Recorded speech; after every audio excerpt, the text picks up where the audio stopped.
Hey there.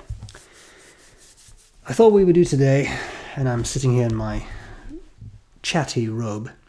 It's evening wear, sort of. Well, sort of, not really evening wear. Anyway, it is velvet. It's pretty good. Anyway,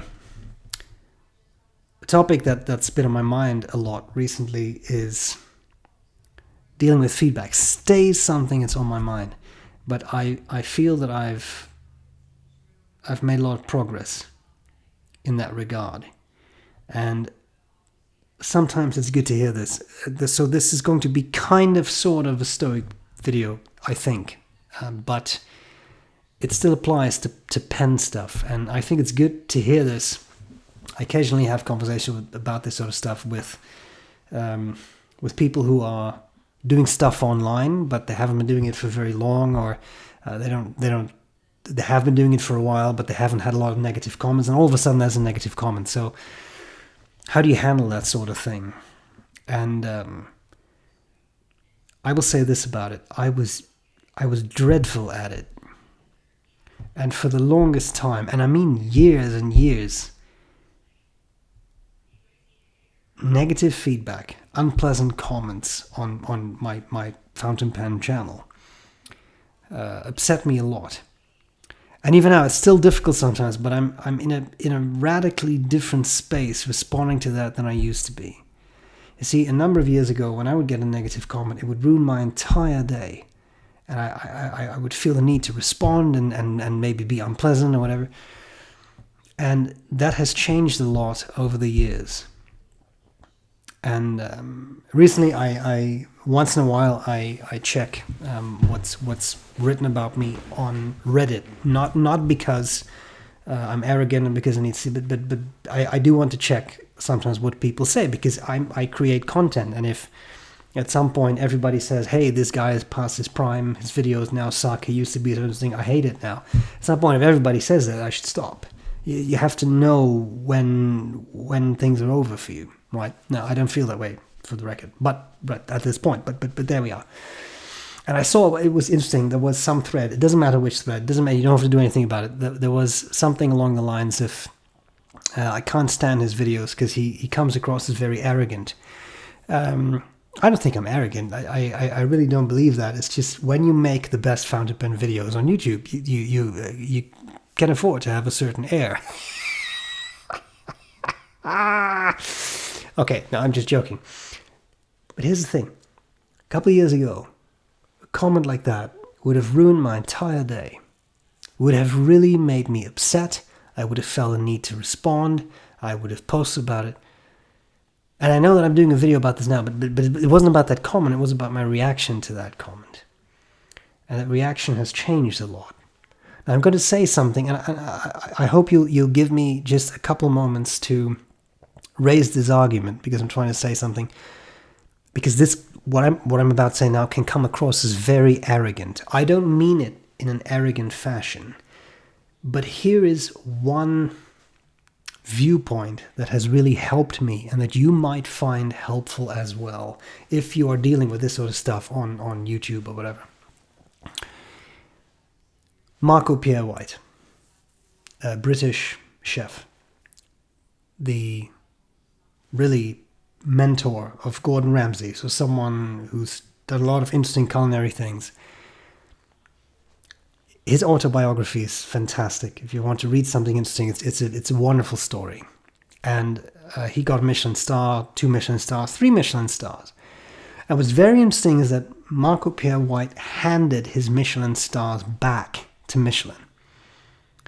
And in his autobiography, he describes it beautifully. He sits on the banks of the Thames, and I think he's burnt out. He's like 16-hour work days, barely sees his family, all that kind of stuff. And he realizes that to keep up what he is doing, to maintain those 3 stars, he has to put in that much effort. He cannot really have a life outside the kitchen. He's kind of done with it. And he has this insight. And these words have stuck with me since I read them a number of years ago. He wrote, "I had the realization, Marco, you're being judged by people who know less than you, then what's it worth? And at that moment, he decided to hand back his Michelin stars to Michelin. I don't know if that had ever happened before in history, because for a chef, having Michelin stars is the greatest accomplishment they can achieve, right? Now, here's the point I'm trying to make. I'm not saying that I'm at a Michelin level of fountain pen reviews. I don't know what that means. Like I have 3 nibs or something, whatever. Like, I'm definitely also not saying I am better than the persons who judge me. I'm not saying that. But what I am saying is, you can decide how you respond to what others say about you. And when you realize that, a lot of things change. Now, what I will say about Marco Pierre White's comment is, if someone tells me how I should be doing my videos, that the camera angle is off, or the lighting is off, or the sound is off, or this, that, and the other, and I go to their YouTube channel and there are 0 videos, I will say the statement, "You're being judged by people who know less than you," kind of applies. If you have nothing, you don't generate content, it is possible that your comments are not particularly valuable. They can be, and there certainly are moments where my camera zoomed in too much or too little. I know, I've had issues with my light, I've had issues with my sound. I know. But I've tried to fix these things. Here's part of the solution. There's part of the solution. So here we are. But once you have that realization, you're being judged by people who know less than you, which applies to a lot of things in life, not just pen reviews, right? Think of how often you get criticized by people that you know for a fact know less about that topic than you. How many times in a business meeting is there that one person that has no clue what they're talking about, but they're very happy to be your critic, sit down with you and tell you how you should be doing things, even though that is not their job and your job is not their job. You're being judged by people who know less than you. And what's it worth? What is that worth? Nothing. That's worth nothing. Now, when people, you have to be honest here, when people who do know more than you criticize you, you should probably listen. Because these are people who know more than you do. There are people among my audience who've been using fountain pens for 30, 40, 50, 60 years. The people who've been collecting them for that many years. I urge you to find a video where I describe myself as a fountain pen expert, because I don't think it exists. I don't self-apply that term. I don't feel like an expert. I just use pens and I really enjoy using them. And in using a lot of pens through this channel, I've learned a lot of things about pens. But there are people who know infinitely more about fountain pens. There are people who have forgotten more about fountain pens than I will ever know, to use a slightly trite statement, but it's true. There are absolute experts out there who will know more than I ever will. When they say, hey, this is wrong, you misclassified this pen, or that's actually not a hooded nib, or that's whatever, then I listen, because I know that they know what they're talking about. And I'm just going to give you 2 examples. If Richard Binder says, this ink is unsafe, because when I restored pens, I have had a lot of people who use this ink, and every time pens were destroyed, then I think we have the obligation to believe him, because he knows what he's talking about, because he has done the time. He has done all that work. He knows what he's talking about. When someone like Sarge Minhas says, okay, this pen that you call a Waterman whatever is actually not a Waterman whatever, it's a Waterman this ever, so to speak. He knows what he's talking about. So when he says that, you should listen. And then when people comment, then you should definitely open your ears and you should see what you can take away from that. But it's in dealing with feedback that I have found to be an absolutely vital comment. And it's helped a lot. And the other thing that I have found very helpful is there's a passage in the Discourses by Epictetus where he talks about being insulted. And he says, what happens to the rock when it's insulted? Nothing. Because it's a rock. You can be like that too. It's hard. I still struggle with it. I still find it difficult sometimes to let things go.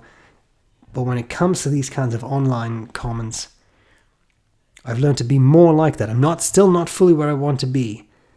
But before, where an entire day would be ruined, I've gone from a day would be ruined to an afternoon to an hour to now I get a flash of, that's kind of an unpleasant remark. But I'm being judged by people who know less than I do. And again, that's absolutely not meant in arrogance, but often those kinds of comments come from people who do not know what they're talking about. I'll give you one quick example. At some point I reviewed a pen which had a hooded nib, and someone pointed out, you're completely wrong. You clearly don't know what you're talking about. That's not a hooded nib. Well, it was a hooded nib. So I sent him the definition of hooded nib from Richard Binder's pen page. He has this whole glossopedia of pen terms. And look, this is the description of a hooded nib. I'm not trying to be unpleasant. I'm not trying to be pedantic, but I mean, like, this is actually a hooded nib. So I wouldn't have done that if that person would have said, I don't understand why you call this a hooded nib. But he was very arrogant, and you are absolutely wrong. You don't know what you're talking about. Okay. But if you're going to call someone out like that, then you also need to know what you're talking about. And if you don't, then you're going to be corrected. And I didn't ruin my day. It was just an exchange of information. No, actually, it is. And here's why. Look at this definition. Don't you agree? Didn't respond.